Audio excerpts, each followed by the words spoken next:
Welcome back to the YouTube, guys. Today I've got a very special guest for training. Someone who over the next 6 to 8 months, you're gonna know and have seen his face. So I'll let him drop a little bit of an introduction on who he is, what he does, and also what his plans are for this season. So guys, so my name is Luke.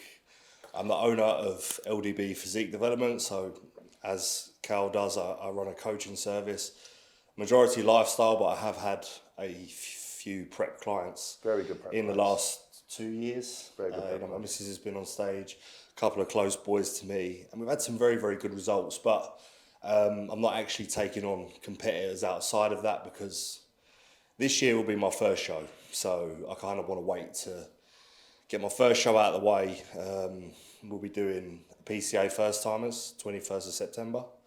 And then there's a Two Bros Regional and a Two Bros Pro Qualifier 2 and 4 weeks after that. And then if we need to go abroad, if we're at that pro standard, obviously we'll backtrack a bit because obviously I just mentioned I'm a first timer, but I will be trying for the pro calls. And if we're around that level, then I'll potentially go abroad after that. Obviously me and Cal just jumped in with a session today. He's asked me to do it. Is this a YouTube? Yeah, YouTube. YouTube, Instagram stuff with him, so we can kind of, like, it's nice of him to have me on here.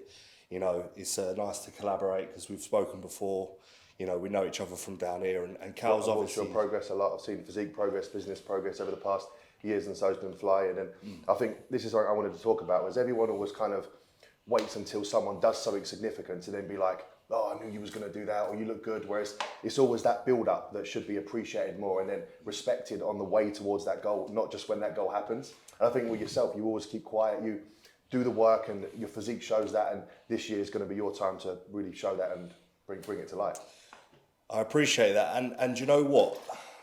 There's a fine balance, isn't there? I feel like in this industry, you need to have so much belief in yourself, because all of us, I'm going to say all of us, I say 99%, because there might be that odd 1% that doesn't, but we've all doubted ourselves at certain points, especially on a prep or within bodybuilding.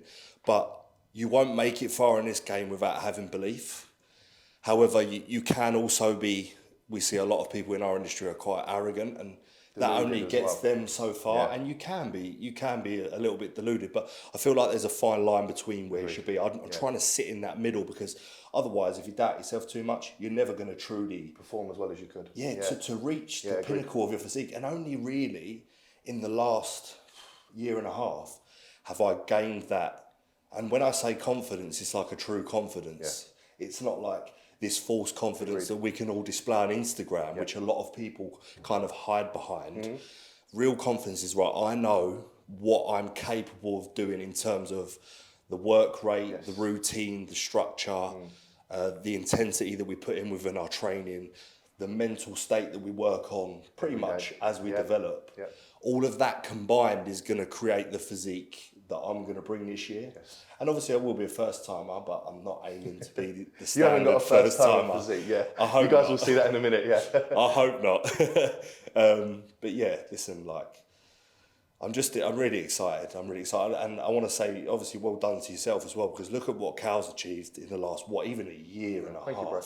Like, not just with your show, but like post-show for you, coaching the girls that you've coached and what they've achieved. Like, obviously, Paige will turn pro, Adriana will turn pro, and all under the guidance of Cal. He's a very good coach. Like, with coaching, like, you can get, no matter what gym you go to, you'll always have, like, the coaches that get on and the coaches that, like, maybe feel a bit intimidated.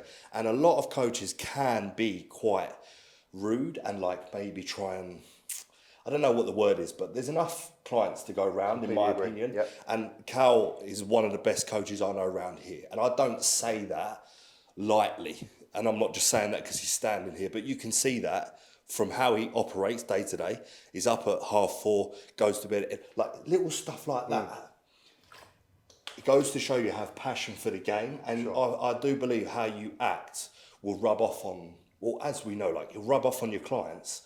But if you don't put that work in yourself, I don't think you'd have the clients you do. Sure, completely agree. And that's, I think, one of the reasons I wanted to have yourself on, is because I see what you do in me, and I hope you see some things that you do in me as well. And that kind of that consistent day-to-day working on yourself and evolving as a person is what brings about results in any realm, whether that's bodybuilding to turn pro, coaching to get on that kind of higher level. So whatever it is, as long as that consistency is there and that true passion is, you're always going to do extremely well.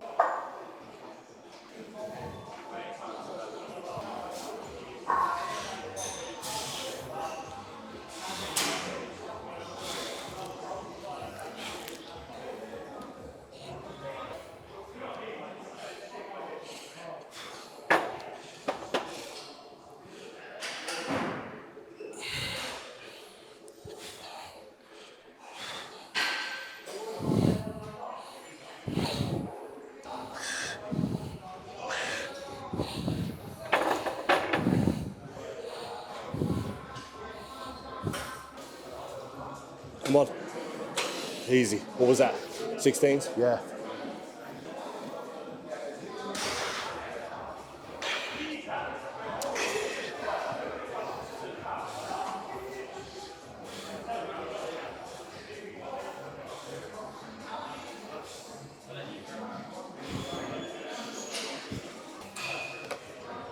Still looking lean. 5K cows, wasn't it? You're doing? Mate, I can't, my body weight is shifting. That's what I'm saying. You still Yeah. look how vascular you are. Yeah, it's mad. It's the best 260 I've ever been. So you can't. So you're not gaining on that. I think for the past 6 weeks, 150 calories, nothing shifting. I'm looking better though, and training's going well, so I can't complain. Are you doing any cardio? Yeah, What have you got in? 320s. Yeah, just to keep that Yeah, fitness. and I for always the legs walk in the and that. morning on GH, AM, PM, so it always keeps you lean. When that routine's stable, I don't feel like, once you get that condition, it's hard to lose it unless you're a proper arsehole with food, in my Yeah, opinion unless anyway. you drop all your cardio Yeah. steps and just eat. Straight away. Yeah, you're right.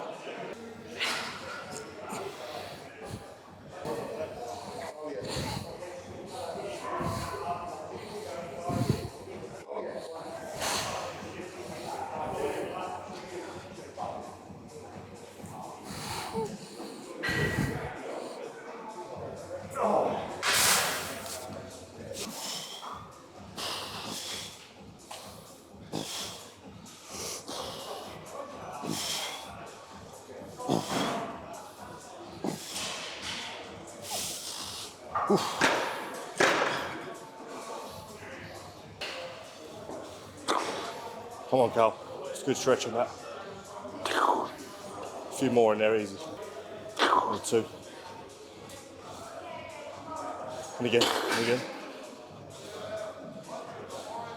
Yeah. Nice. Oh. I'll do one more, yeah? Yeah, One more man. round. Feeling pumped though. Say again, already? So, I had Nando's last night. I wasn't sure if you went. I saw Tone's story. I was like, I wonder if he chugged the I was like, I Nando. need to feed up. I'm training with Cal. He's like, however tall, however big he is, I was like, I need as much sodium and carbs as possible. 25.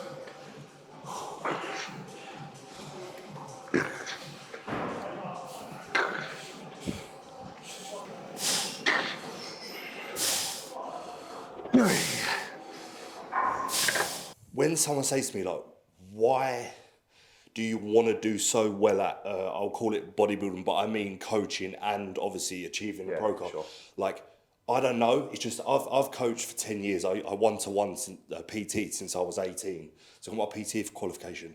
I just had a fire in me to help people. It's just and a pull, isn't it? Like, it's hard to put across in words what a passion is in words, isn't it? It's almost a feel, and I feel like that's it's a something, feeling. yeah. It's like a fire inside, and I've known since I was young what I wanted to do. But obviously, as the years have gone on, you then go down your route of, you know, that could have been High Rocks for me or CrossFit, but it wasn't. It was for me, it was powerlifting or power building, and now it's gone into more of the competitive side.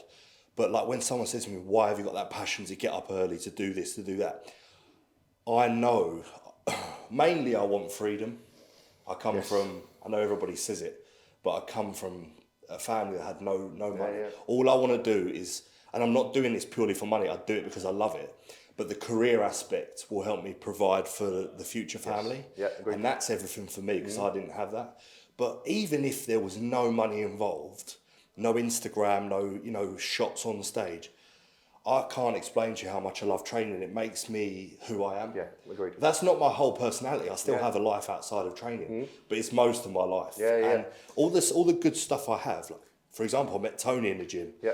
We've got a fantastic relationship. We bounce off each other. The way we've developed as a couple. The business together collectively. The business together, and we're on the same wavelength. Me and Tony, she's fantastic.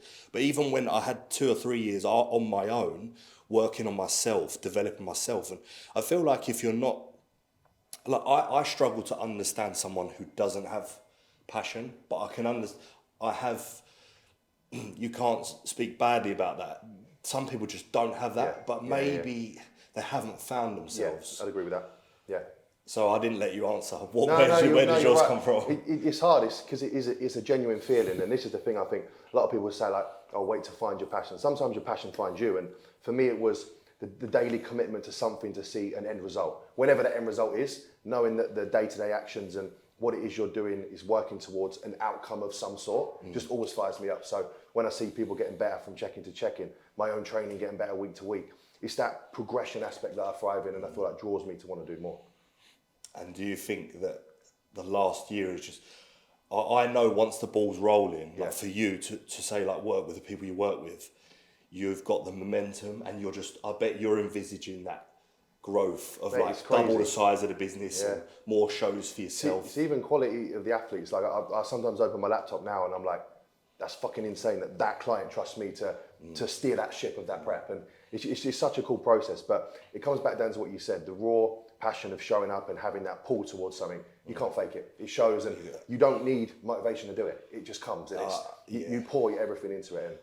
And I wouldn't imagine my life not doing that. I just wouldn't be able to do it. But maybe when I'm older, it might shift to, because what myself and Cal do, or for me this year when I've done my show, it's quite hard to manage bodybuilding and building the client base, because to become a pro level bodybuilder, it takes up a lot of time.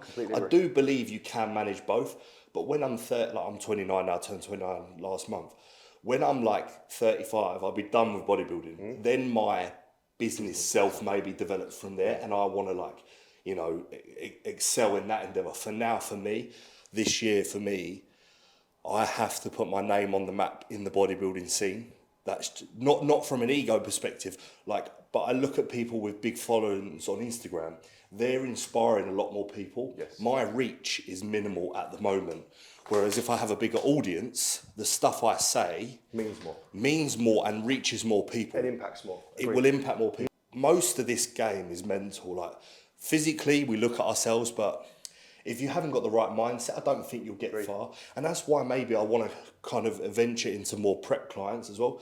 I love the lifestyle clients. I've got clients that, like yourself, lost 10 to 20s, 30s, 40s kilos. That means just as much to me as prepping someone.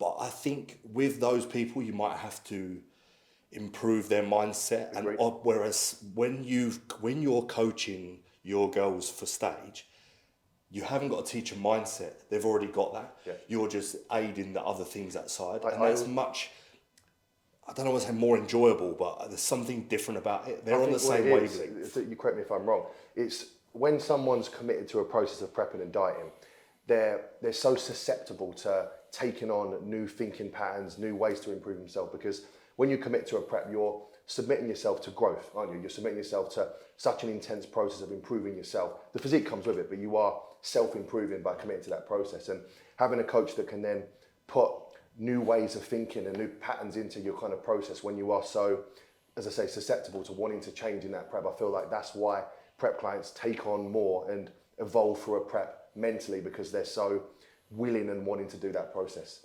And also, a lot of prep clients, they seem to do well at other areas of their life. Yeah. Like not all prep clients are us in terms of coaches. Yeah.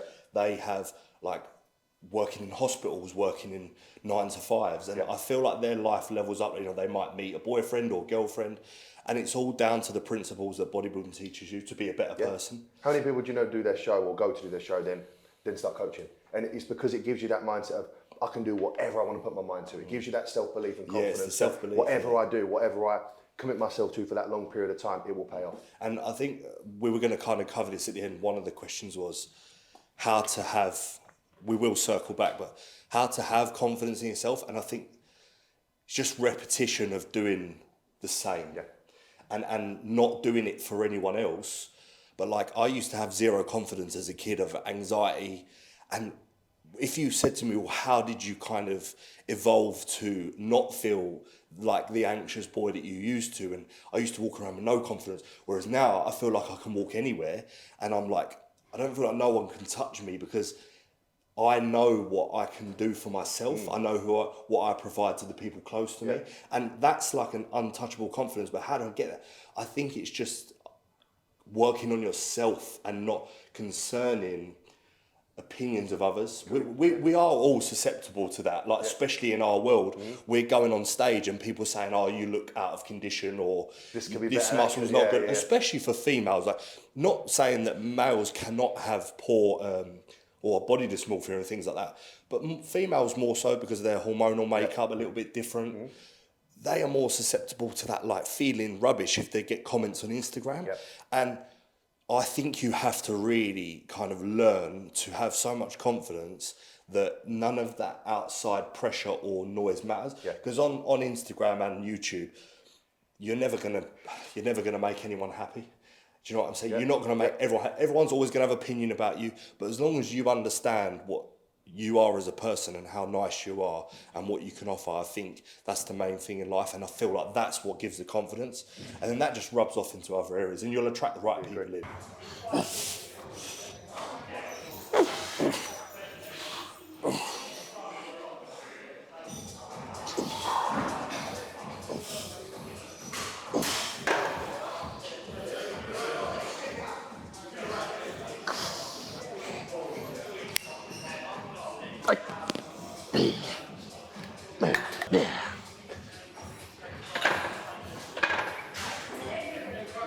Just your average first timer.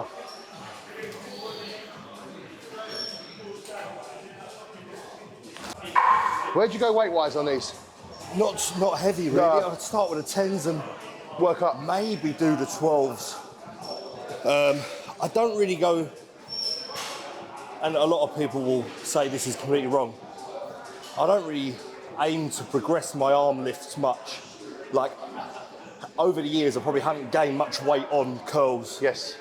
Maybe a little bit more on a dumbbell sculls, a bigger movement. Yeah. But to be honest, I used to do a lot of weighted chin-ups, powerlifting kind of stuff, and I found that kind of built the foundation of the arms, and I just enjoy getting a pump on arm stuff. I really, Yeah. That's not to say I'd come in and do 5 sets of 20 or anything like fluff. Yeah. But yeah. Has your volume changed over time as you've got bigger and more developed? Would you say you needed less volume to start and then you've increased volume as you got more developed? Do you know what? Because I was a bit of an idiot doing like the powerlifting stuff, I used to do like 10 sets of 3, 5 sets of 5. Yeah. So for me, I've started getting more out of less. Yes. But in my off seasons, I will add more. Yeah.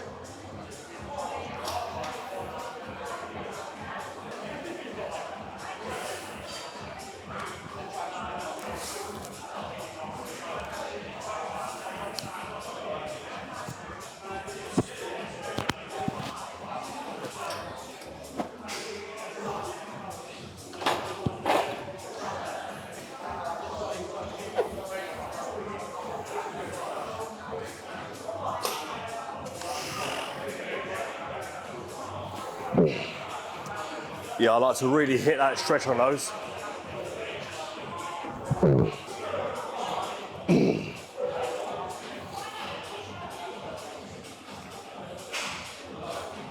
Boo.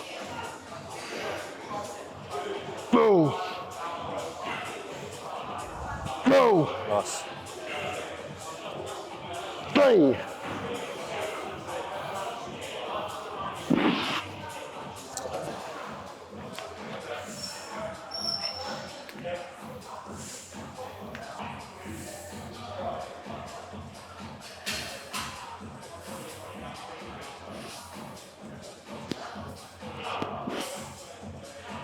Nice, mate. Good.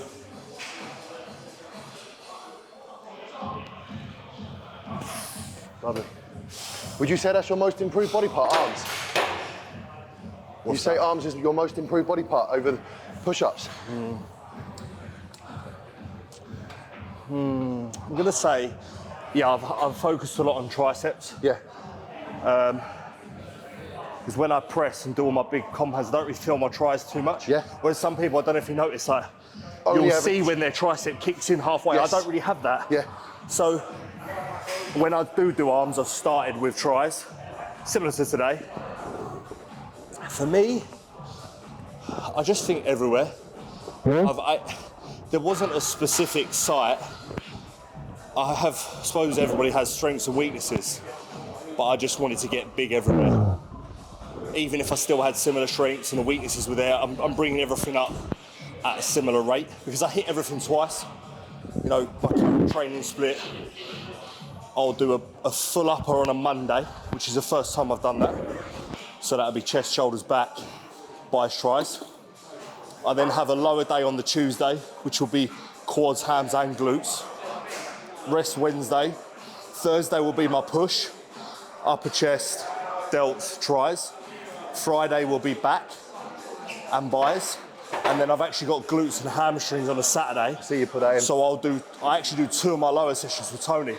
I have, for the last 8 months, done arms on a Saturday and delts. So what we're doing today, so yeah, I would say actually, 8 months of doing the arms and delts on the Saturday and tagging them on Monday, Thursday. I wouldn't do biceps on the Friday if I did arms on a Saturday.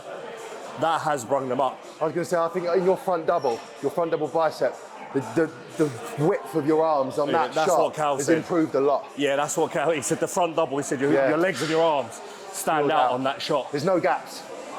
Yeah, I mean, I think the triceps are balancing out now to where the biceps Yes. don't look too developed, Yeah. like, out of balance. Too peaked, yeah. Yeah. But for me, adding the Saturday glutes in was because I looked back at the check-in pictures. Me back in 2022, I was so flat. Yeah. I had 16 weeks. I didn't have one refeed or cheat meal in 16 weeks. I'd pulled off 28 kilos. But I was doing an hour stairs a day. I did a no refeed, nothing. I don't know how I did that. And that's why when people say to me, you haven't competed, they don't know what we're talking about. I've coached for 10 years. And that prep I had, I don't think you need to go through that to get stage ready. Great. It was because I had a bad starting position that year. I was coming off the back of a knee injury. I couldn't really walk for 4 months. I was fat, so I had to take a lot of fat off. But to take off nearly 30 kilos in 17 weeks. Without a top up. Without a top up, every morning was like, I don't know how I did it. Yeah. The mental strength. But what happened is, I had like skin on my glutes where, mate, I've held fat in my glutes. It's the majority where I hold it. But I pulled off too much fat too fast. I lost all my size in my legs because my leg training went to shit because of Stairmaster an hour a day. So when you come to train legs and glutes, I lost all my size and strength. I lost my power. I lost my numbers, my logbook. And the glutes looked so bad that I was like, right, when I prep again, when the time is, so 2.5 years later, I need to make sure my glutes are stone. Yeah. For me, pulling from the floor, split squats. I've been training like a wellness girl as well as a bodybuilder for about 2 years. But putting that glute day back in on the Saturday for this off season, and probably prep, I think that will ensure that the glutes stay full. It's just filling that space. It's filling the space. Filling the space. And they have gotten bigger. I Yes. can feel that. Yeah. And, you know, all your bread and butter glute movements that you're putting for all your girls. A lot of men don't do them. Yeah, agreed. They don't. Agreed. And then when they're on stage, have you ever seen someone can get really peeled, abs, quad veins, they've got no arse. Yeah. But that's because you didn't do, you know, a lot of people don't hinge. Okay, I understand. You don't have to be married to a certain movement. However, pulling, whether it's an RDL or from the floor, and hip thrusting, these girls have bigger glutes than these guys, that bodybuilders. Yeah. I want to make sure, I don't need wellness-sized glutes, but they need to be in proportion to my legs. Yeah. Because on the side shot, I think much it looks quad. good having that obliques, the shoulders are massive, the pecs, and then that glute's just like solid, without you having to think, Yeah. squeak. You know, a lot of guys, glutes, turn them on. Mine are just on. Yeah. Because that connection that we build in the gym. Yes. That's what I want when I stand on stage. Because obviously I was supposed to do classic in 2022. I was never going to make the weight cut. No. But now with bodybuilding trunks, as you know, Feel as much. everything's revealed. Yeah. So I don't want to embarrass myself by going up there and my glutes are shit. So yeah, training like a wellness girl. It's paid off. Has paid off. We're done now. Let me do one more. Yeah.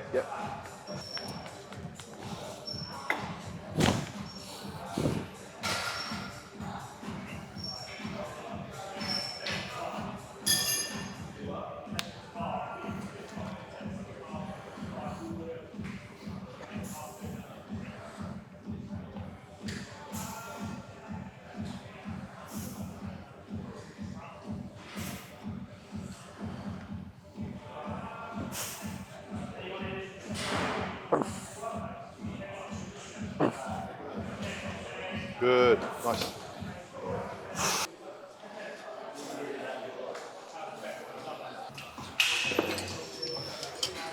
I think I was just chatting to Cal there about cycle design, and I think a lot of it is seeing what reactions you get based off what compounds.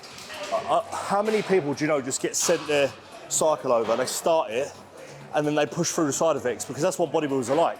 Yeah. They're like, oh, I want to win so bad, I'll do whatever it takes. It's like, what you don't understand is, and I know bodybuilders always say this and people say that we're lying, but drugs aren't it. There's not like, people think like, that are not into bodybuilding, people think Tren is going to mutate them. Yeah. When in reality, 100 milligram a week of that stuff messes my sleep. I don't like it, so I'll only do it 4 weeks out from a show. Whereas some guys use it in the off season because they think they're getting mad gains. But they'll have so many side effects. Sleep goes to Sleep shit, goes food to goes to shit, can't yeah. eat, stomach acid. Yeah. But they push through, and I don't think you need to do that. You need to find compounds that work well with you. For example, me and Cal were saying, Primo completely ruins me. As I've mentioned to you before, I got hypercalcemia, my parathyroid was so low, I was getting cramps, but like not like dehydration cramps, they were ruining my training. I had stomach acid every morning, and I ended up having to go to hospital, get loads of stuff checked out. As soon as I removed the Primo, all of these markers improved. Most UK coaches just bang DHTs high. For me, this cycle, I've just been doing test MPP and then Anavar, and that's the best I've felt. And you'd be surprised dose-wise as well. Like, I've seen what Luke puts in the chat. For how developed he is and the size that he's got, you would think that it's more than it is. So just a reminder there. Yeah, obviously there's runway to move up, but I think I want to do it at the right time. Let's go.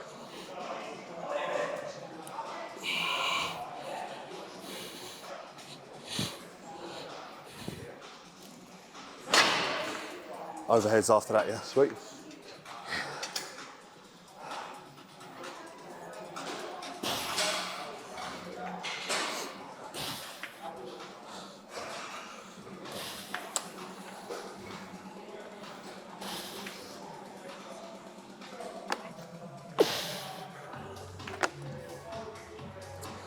Easy, nice.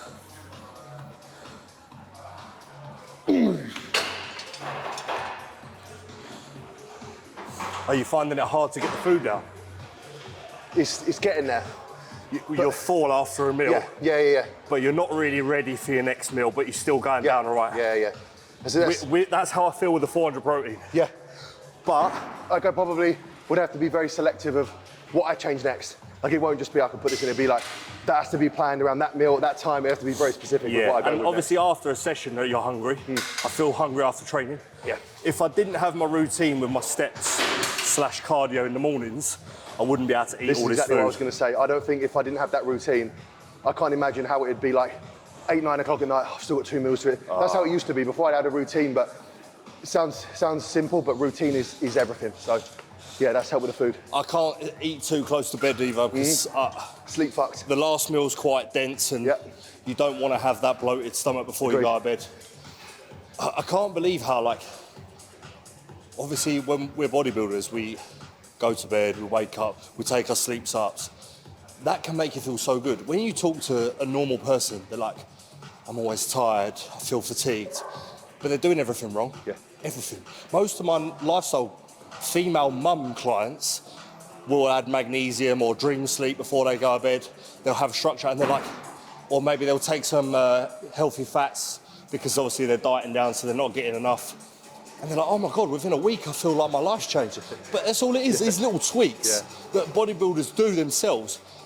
Gen pop, normal people just feel like shit all the time. Yep. And I can understand why I would. They don't eat properly, they don't sleep.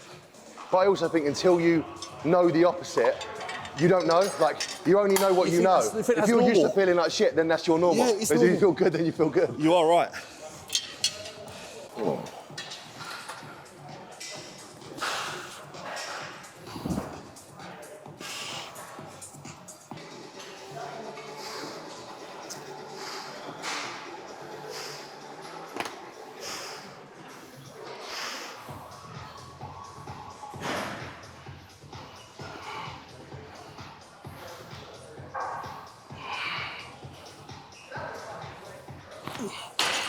When you go on to turn pro in 6 to 8 months' time, is there anything that you want to leave on this video now before that happens? Is there anything that I want to say? Yeah, before like this prep kicks off, and because as I said, you know what it's like when people start jumping on things when as you're getting leaner, you're going to get more comments, more likes. So before that kind of takes off, is there anything that you want to leave on it? So I'll just quickly run through that. So as I said, I got my first show at the end of the year. I'm giving myself until April, June to the following year to get the card. So it gives me the 7 months between my first show and the pro card. But the aim is to take it this year because nobody's ever taken it in the first season of first timer to pro. I don't believe in the UK recently anyway. So that's the aim. I just, thank for all the support that I have. I can't really say much else because I've never seen myself peeled. I got close in 2022 before I got ill.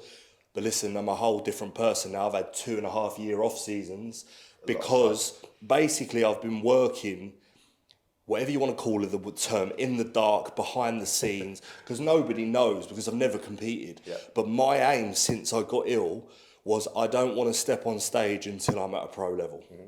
So we'll see this year if that is the case. But I do believe I'm in my last off season now.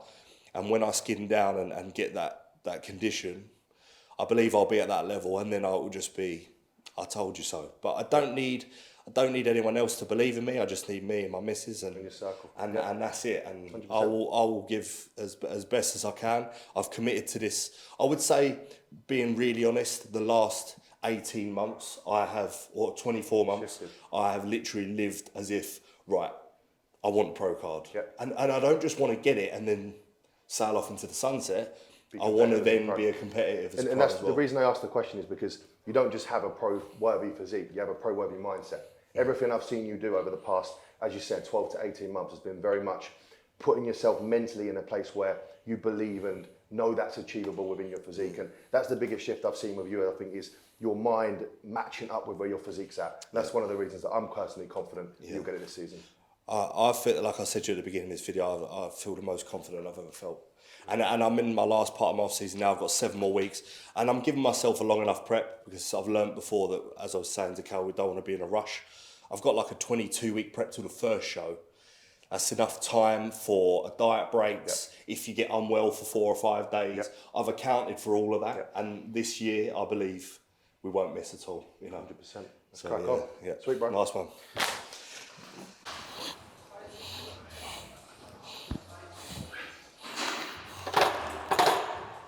Getting a little bit of blood in the side delt now, so we obviously did bis, tris first. We'll do a side lateral and then we'll do most likely hammer strength press for our bread and butter shoulder movement. I've been incorporating a few different variations of side laterals. I do love dumbbells, but the cuff lateral was nice, obviously it's taken today, and the Arsenal side lateral was quite nice. You could probably take side delts 2-3 times a week, to be honest, if they're a weak point. For me, I really wanted a lot more width because I've got quite narrow clavicles, which again, you can't help, that's your genetics, but the idea is to just really build that side head of the delt. So we'll do 3 or 4 sets here and then move into a press.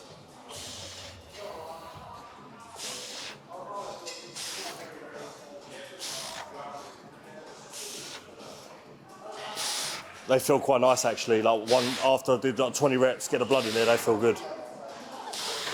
I always pyramid up with these. Yeah, I'll do the same. Yeah. I'll do the same, mate. I try not to overthink it. I'll I just love go. going like light, getting the blood in there, and then just throwing them. Yeah. Do the heavy set last. Yeah.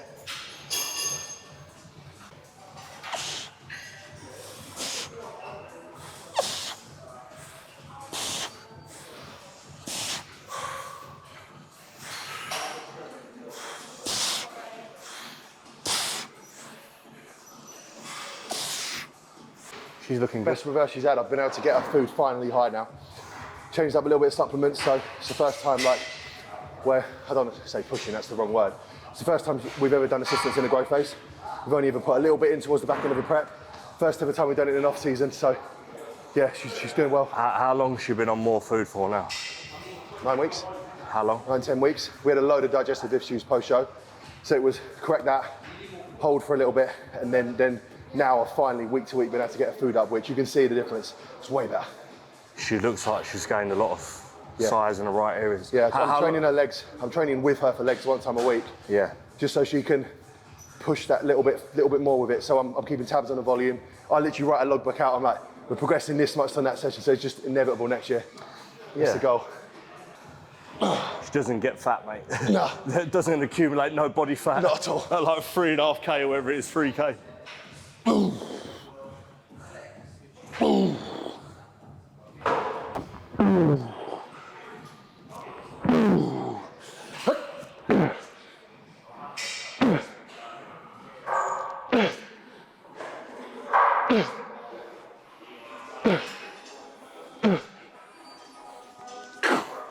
Legs ones.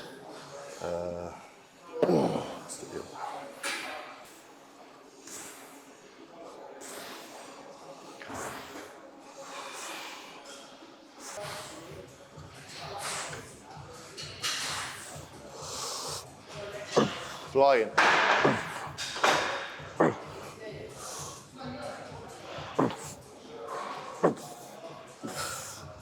This year, I bet you're more excited than him, aren't you? I feel like this, since Dubai, since we got back, I feel like it's just gone to another level. Although, You just got better and better. Yeah. You're learning more and more every day about yourself. I think it was when I left Cal, my mindset switched.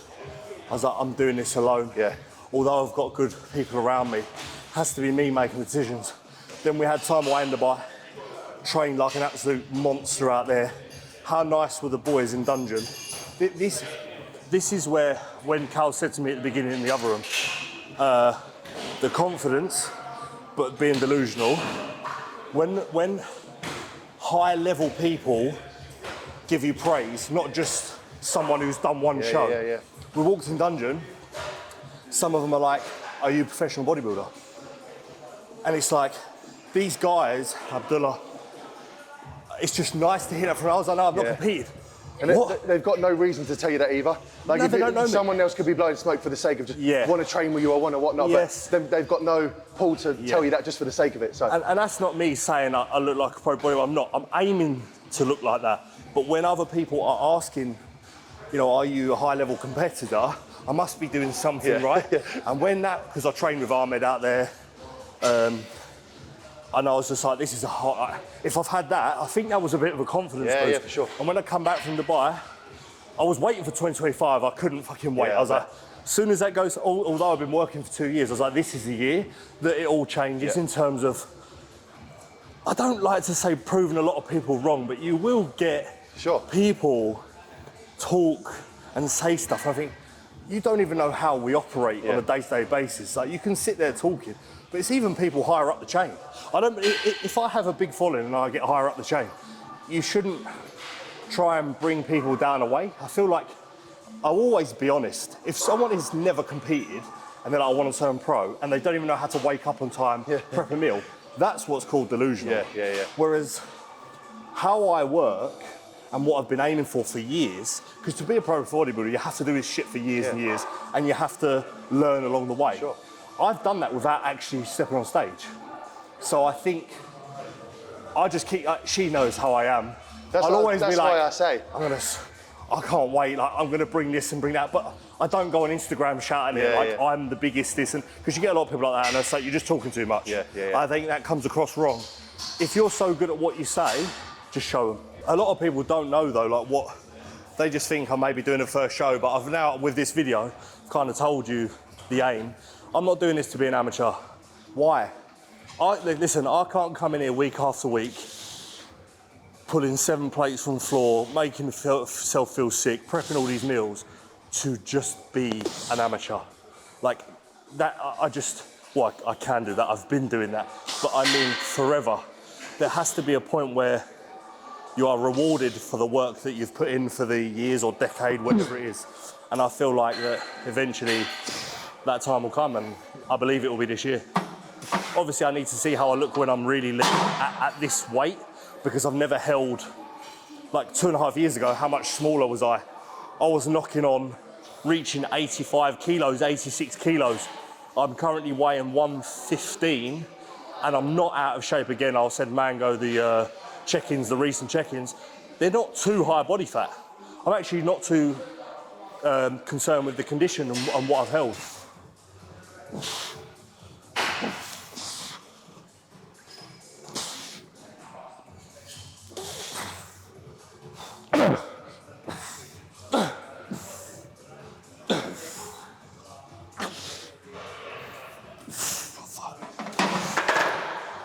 Drop into another 10 or 12, yeah? Whew. Lightweight. Let's get it.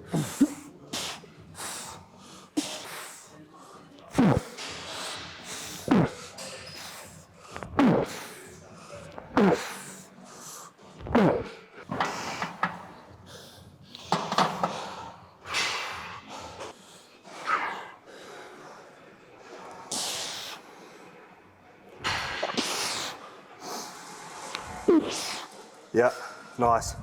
Get the rhythm with it, get the rhythm with it. No pulls at the bottom, just do 5, 4 more like that. Another 3 partials if you can.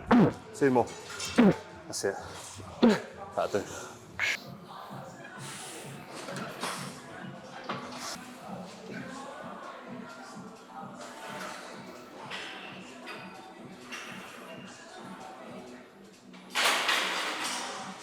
Nice.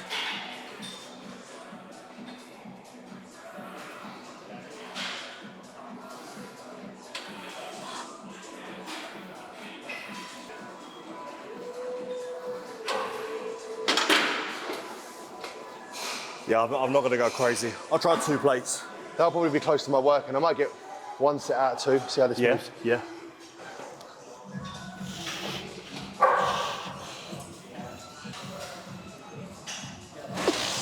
Nice, good depth on that. Yeah, I got 2. Yeah. 3 in here at least. Push, drive, legs push. 2 more. Up. Ooh! With me, go with me, I'm with you. Just at the bottom, ready? 3, 2, 1, drive. Ooh! Get it? Good. Come down with it. Nice, mate. Cheers. I'll just Feel try on this, 2 yeah? plate, yeah. We'll see how it feels. This might be my top set, Cal. I'm just gonna See how we go. slow and steady. Let's get it.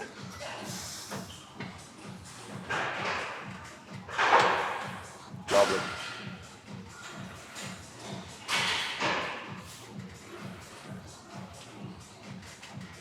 Beautiful.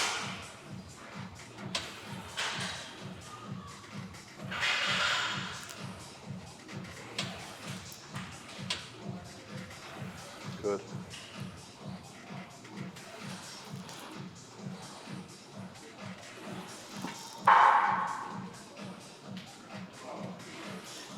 Yeah. Let's go. Drive. Yeah, lovely. That'll do on that. Really nice. Yeah. Doing 2 sets though. Because that incline Smith at that angle, for me, quite a lot of upper pec as well. So I tag chest first, I'm just being careful.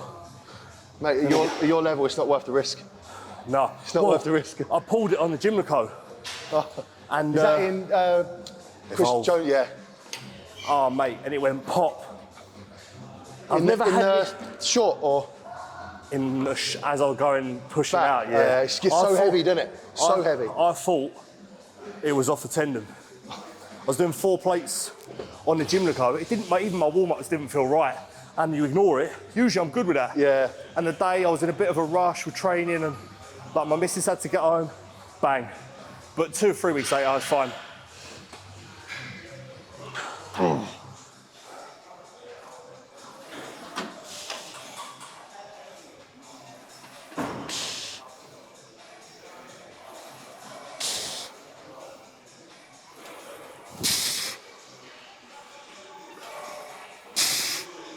Easy, Cal.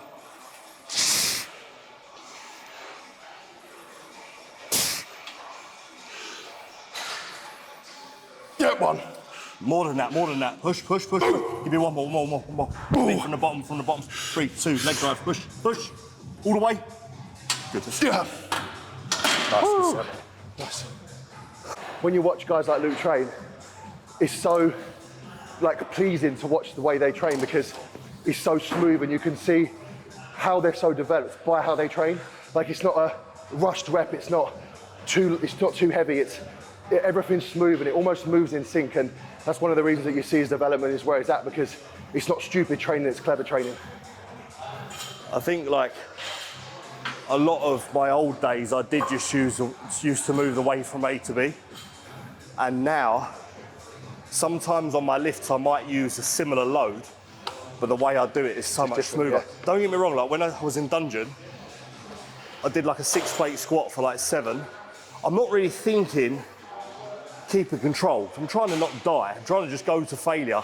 And on a barbell back squat or something like that can be quite dangerous. But where I've developed my body to control things naturally, it was still quite smooth. Yeah.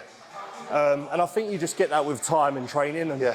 now though, like, I have also noticed, like, to get bigger, get stronger, you know, with a good technique, a good rep range. But I think there comes a point of diminishing returns. Like after that back squat, I was like, where do I go from here? Yeah, Like yeah. a couple more reps at that weight, more weight than that. And it's like, maybe it's better for me to go back to a hack and load that up as a bit more stable. So for me, I love my barbell movements. I think they're the bread and butter for myself. Barbell back squat, incline bench, deadlift. Whereas now, especially this off-season, I think I've kind of taken that. Don't get me wrong, like, I've still been back squatting like now and then. I enjoy it, but I don't think I'll be trying to do like 300 kilos. Like, I could get 1 or 2. It's not conducive to my goals. Yeah. And if I get injured, I'll be like, why did I try that? Yeah. I also think as well, like, you've run a back squat, your quads have grown, but like you said, you need more glute. So it's then looking at the program and being like, okay, I can do 2 sets of hack, which isn't going to fuck me as much as the back squat will, and then 2 sets of glute drive, and the same total fatigue you'll get from all of them exercises will marry up to what you would have got in the back squat. And potentially you're getting a better stimulus on those areas. You're sure. being more specific. Like you say, when I'm back squatting, it's kind of like a bit of everywhere.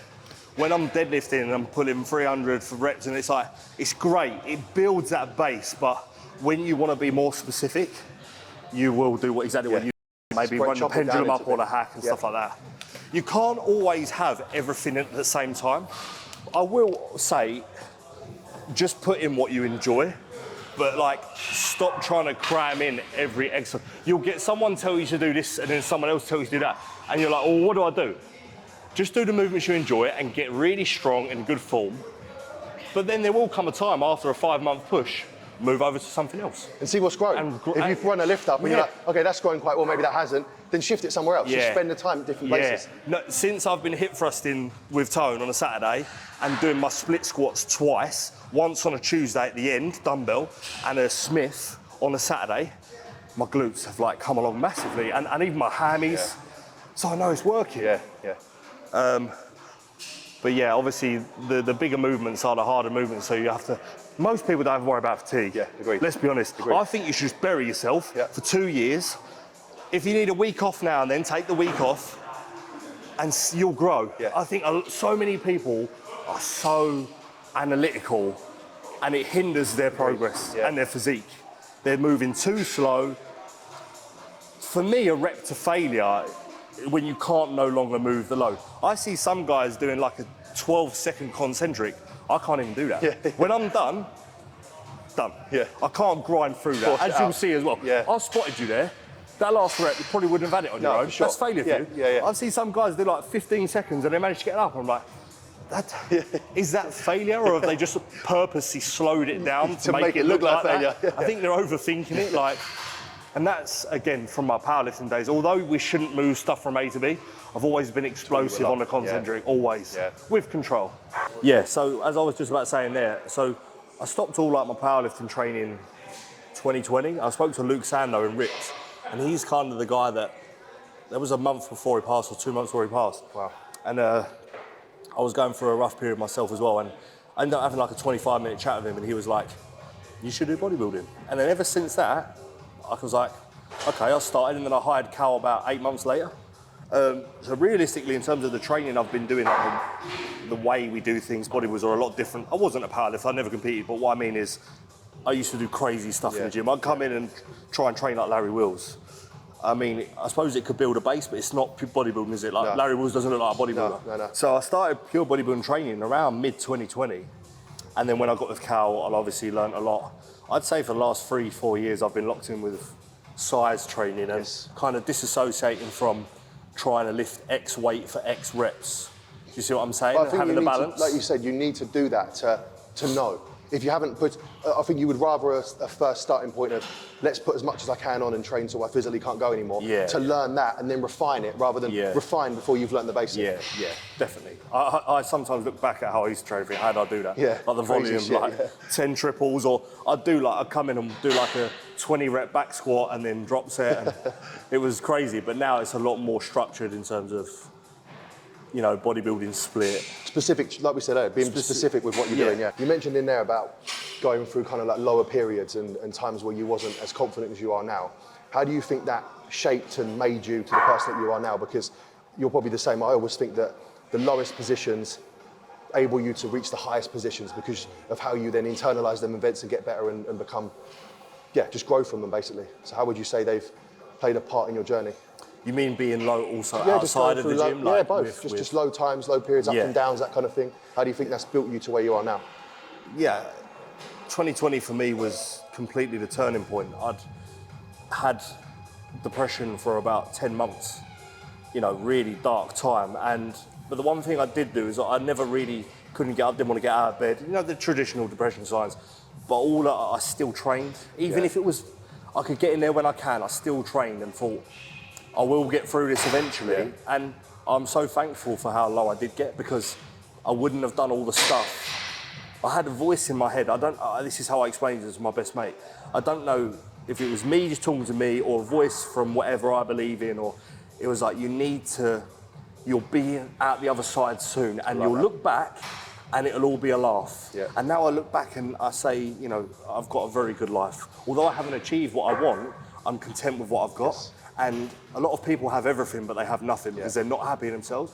I am so lucky to have what I have in terms of my mental health. I can wake up now, even on the low days, it's nothing compared to how it was. So that low point for me in 2020 turned me from a boy into a man, and it's probably the most important time of my life to have gone that low, because I don't think you can go any lower than that. Yes. And then all it's been from there is bang, bang, bang, up. And it's just going to keep going. And yeah, I mean, that was when I was 25. I lost my job, I lost my reputation, I lost everything. Falsely, I shouldn't have gone through what I did, but we don't play victim mindset. We all have to learn and develop. Like, we've all made mistakes when I was younger, but I will say this, since my depression, I haven't never made a bad decision.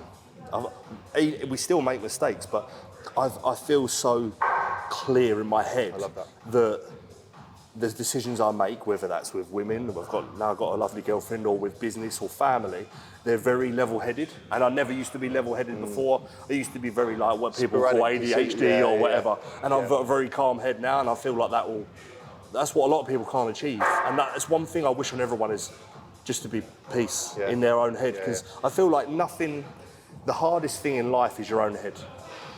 It's not what other people, or this person did this to you, or you know, someone got rid of your job or whatever, or treated you poorly. None of that actually makes you feel that low.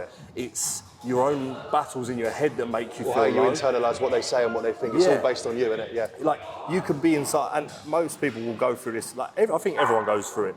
No matter how good of a life you have, some people can have everything and they feel really depressed. And I do feel you still need to work on it though. I feel a lot of people put it in the background and they focus on. Like, how many times have you heard someone say, "I go gym because it improves my mental health"? Yeah. Whilst that is fantastic, what about feeling amazing without the gym? Yes. Can you have 2 days off and not feel like crazy? Yeah. I think you should work on that. It's like not masking it and it's getting to the root of the problem Yes. rather than masking it with something else. And I feel like that root issue is always from some kind of trauma that you've had from family or upbringing. And that I identified mine and was like, I now need to fix that. And when I identified it, fixed it, that's when the depression kind of subsided. And a lot of people that have this trauma, because we all go through it, although it's easy to say don't play victim to it, that can sound quite rude sometimes because a lot of people go through a lot of shit. Yeah. But regardless of what you've been through, you have to figure it out yourself and work on it. Yeah. No one's going to come and work on it for you.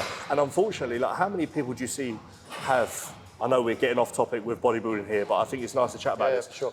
How many people do you see like have kids?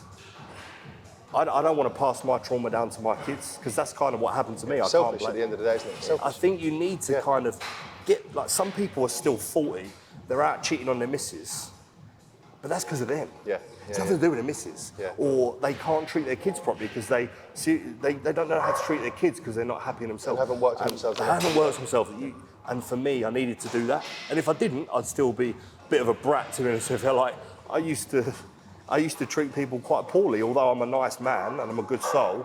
I have made many mistakes with females, friends, and I look back now and I think, good God, like I'm glad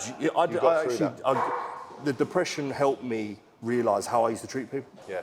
And I think that's why I'm thankful for changing. Almost 'Cause- made you look inwards and think like, okay, I need to change this, Yeah. and this. Yeah. No, I like that. I think it just goes to show for anyone watching the video, like whatever position that you're in or whatever you're going through, there's always more to be had and more to be done when you're willing to work on yourself and you're willing to improve. I think the main thing for anyone suffering with mental health, and that is all of us, right? I believe that. There's not one person you could talk to that has truly never been through depression or something like that. There is always light at the end of the tunnel. If you'd have said that to me when I was in my depression, I wouldn't have believed it, but that little voice in my head was the thing that pulled me through. And I do believe that I didn't take no medication or anything like that, and I'm flying now. Like mentally, I pray for my health, my mental health every day, and I just wish that on everyone. Do you know what I mean? But it doesn't come easy. It's like a job, or like with our bodybuilding, has to have structure. And I do think when I mentioned journaling this morning, that does put you in a nice mindset, because when a lot of people take the piss out of their own. Or we take for granted our health. Like I've been going to the hospital recently for my grandma. She's not got very long, bless her. And I've been walking around the hospital. Some of these people are younger than me. And I look around and think, oh my God, like they might not have long. I'm privileged to If be you've got your health, you have everything. Yeah. But when we're in this pattern of wake up, go to work, I didn't make much money this month. I've got an injury. It's all this little stuff that you moan about that doesn't mean fuck all. Yeah, I completely agree. It's how healthy. As long as I can wake up and do what I want to chase my goals, that's good enough for me. Don't get me wrong. I want a lot of money. I want a lot of freedom, but money's not everything. Yeah, agreed. Being You have to be mentally happy up here before you can have the external first. Yeah, I think I've got it the right way round. A lot of Yes. people get rich and they struggle mentally, but I know how to feel good without money or without whatever it is that they're chasing. It then becomes a compliment at that point rather than a necessity in that moment. Yeah, I like that. A lot of people are like these Instagram influencers, like they want more followers, they want fame. A lot of these famous people are so depressed because they haven't. Done the They've work. been distracted. I feel like they've been distracted. For me, I feel like my time's come in with all that stuff, but I'm happy without it. Do you know what I'm saying? And I guess that segues nicely into the point that we spoke about earlier with like when you get negative comments, when you get that like outside noise start casting opinions on what it is you're doing, what it is you're working towards. How do you think you've either blocked that out or how have you dealt with that personally? Me personally, I'm very competitive. Like, I used to play football. I never played at a high level, but I wish I did. But with bodybuilding, you have to compete with yourself. Yeah. when someone speaks poorly, I'll say this now, anybody that has ever said that I can't do anything, I've then gone on to go and do it. And I think that can actually be the most powerful thing. Someone saying those negative things, I never go, oh, I want to prove this person wrong, or because that's for the wrong reasons. But when they say that, I think, I'm going to do this. It's fuel, isn't it? It's fuel. Yeah, But some people don't see it as fuel. They get offended by it, but I think they get offended because maybe deep down what the person is saying, they don't believe. If someone says to me, you ain't going to go pro, I think, well, I am because I believe I am. Yeah. Whereas if I didn't feel I was going to, maybe when they said that to me, I would get defensive. And adopt that opinion that they've got, maybe, yeah. Yeah, and No, it would be like, sense. oh, why'd you say that to me? Or you don't know nothing. I don't get the ump when people say stuff. But why do we need to? I think being calm in yourself, people will always say something. Yeah, You'll great. turn pro, you got a lucky show. Yeah, it's an easy lineup. Yeah, easy lineup. Then you'll do your pro day move and you'll come maybe top 20. I told you weren't good enough. Well, give me 2 years and I might be top 3. Like, I don't think, when someone says, how can you not worry about someone's opinions, I don't think there's something you can physically do. I think maybe when I started working on myself back in 2020, I think I just flipped the switch. Yeah. I used to care so much about what people thought about me, what I was doing. And now I just think, it doesn't bother me, but I know most people would still struggle with that. Yeah. I think a lot of it's social media. Yeah. A lot of it is Instagram. Agree. Some people, and I've even had this myself, you don't want to post a certain thing because of a certain one. And now I'm just like, I'll put it out. Like, I don't care what anyone says. You'll always get negative, you'll always get positive. Try not to get too high on the positives and don't get down on the negatives because you'll always have both. Yeah. And I love being like whether you call it like an underdog mentality, whatever you want to say. I love it when someone says, this guy's delusional, we ain't going to do this. Well, okay, we'll see. Like we've said earlier, surround yourself with the right people, because I don't think you can get there alone as well. What Tony does for me, she's helping me, she will help me to become a professional bodybuilder. Yeah. She's amazing. Yeah. But I would still do it on my own if I didn't have her. But when you have a good team of family and friends and a girlfriend or whatever, they support you. And eventually you can do what you said you're going to do and then you give back to them. But yeah, I mean, what about yourself? What about when other people have said to you, you can't do X, Y, Z? Have they ever said that to you, and how do you internalise that? Yeah, good question. I think very similar to what you said, like, I've done a lot of work on myself as well, and when you've done that work on yourself and you've built that confidence from the ground up, that opinion is only a little bit of noise on the outside. Like when you've worked on yourself enough, you've got that kind of belief and own stake in the ground that, okay, I'm going to do this. Everything I've said I'm going to do before, I've done. So that kind of then reinforces that for yourself. And again, people will always say things like you said, there's going to be comments on good things, on bad things, and it's always just about having your own, keeping to your tunnel vision and just allowing your own opinion to be the only thing that matters. This is what I wanted to ask you. I might be wrong here, so tell me if I'm incorrect. There was a post you put up, and I might have been reading too much into it. It was a while ago. I like that though. I like the fact you're reading into it. Yeah, this was a while ago though. I never mentioned it to you, but this is perfect timing right now. You put up a post. You know, we all put up stuff and we capture stuff because people have probably said stuff about you as a coach or whatever. You said something like, they said you got lucky prepping, for example, maybe Paige, right? Yeah, She looks great even prior to starting with you, but you will definitely be the one to take her where she needs to go. Did somebody say something to you like, oh, well, you know, because we get good, genetically good clients. Sure. So did someone say to you, oh, he only got a win there because they already look good? 100%. And did you go, oh, fuck this guy or girl, I know what I can do for people who aren't genetically necessarily gifted, and you've had all of your girls genetically gifted and not do well. Yes. Was that caption a kind of, did you have someone say Sure, that yeah, to it was you? definitely spiked. It was probably a multiple, it wasn't just one thing, it was an accumulation of things. It was either like, the only reason you've got busy is because of X client, or the only reason you got that win is because that person was gifted, or they've had the genetics. Whereas as a coach, it's quite, you do take it personally a little bit because you know the work that goes in. You do the work, you see the client do the work, you experience the highs and lows of that client as well. So when people's opinion sometimes feels like they're trying to underplay that work that's gone in, you feel it and you're kind of like, okay, I want to push back a little bit on that. But there's two sides to it, because one, the post was for that reason, and I feel like other people can relate to that because I know other people in that position. The second, like you said, it's kind of like, okay, watch me. I've got more to prove. I've got more clients that I'm going to get a result with. So you sit back, and then that opinion will become less and less valid the more I go on and the more progress I make with people. But you've used that as fuel. 100%. But there's not a part of you or me that would shy away and go, oh, they're right, I'll just give this up. It just makes you Work harder. Who are you like? Yeah. You don't know how we operate on a daily basis, what we put into this, but you'll see. Yeah. Because now look at what that was ages ago. Well, I believe that post was sat on my head. I never argued like that. that. That's good. But now look what you've done with everyone. And it's like that person said that. Unfortunately, I think these people might not even be coaches themselves. But when other coaches say that about coaches, they're more concerned about the other coach than themselves. Yes. I think we can all have opinions. Like, it's fine to have opinions, but I used to be, but I'm now not concerned with what X person is doing with X, because I know what I can offer to a client and the knowledge that we've built in that. Yeah. I've been since I was 18, 11 years. So don't worry about what they're doing or what they say that you can do, just do it. I also think, to second that, the right people know.